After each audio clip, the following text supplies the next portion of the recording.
Hello guys, কেমন আছো সবাই? আশা করছি অনেক অনেক ভালো আছো। আমিও অনেক ভালো আছি। তো সকালবেলা স্নান করে চলে এসেছি পুজো করব বলে। বাগানের ফুলগুলো তুলে নিয়ে এলাম। আর এখানে এই যে একটা বড় পেঁপে, এটাকে আমি এখন কেটে নেব ঠাকুরের কাছে প্রসাদ দেবো বলে। এটা হচ্ছে আমাদের বাড়ির গাছের পেঁপে। আর পেঁপেটা অনেক বড়, প্রায় 1 কেজির উপরে হবে। তো যাই হোক, এটা এখন কেটে ঠাকুরকে অর্ধেকটা দেবো আর অর্ধেকটা থাকবে, আমরা পরে খাবো। তো ঠাকুরের কাছে তো ভোগ সবার বাড়িতেই পড়ে, আমার বাড়িতেও সেরকমই পড়ে।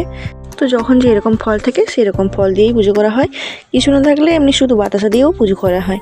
তো যাই হোক, আমার এখানে পুজো করা কমপ্লিট হয়ে গেছে। আর এবারে চলে যাবো রান্নাবান্নার কাজে। প্রথম আমি বসে গেছি বাঁধাকপি কাটতে। আজকে সোমবার, নিরামিষ হবে আমাদের বাড়িতে। আর বাঁধাকপিগুলো কাটা হয়ে গেলে এটাকে ভালো করে গুছিয়ে নিচ্ছি। আর এদিকে সয়াবিন বের করেছি, এগুলোকে আজকে মইঠা রান্না করব। আমি কোনোদিনও সয়াবিনের মইঠা রান্না করিনি, আজকে ফার্স্ট টাইমে রান্না করছি। গরম জল দিয়ে ভিজিয়ে দিলাম সয়াবিনগুলো।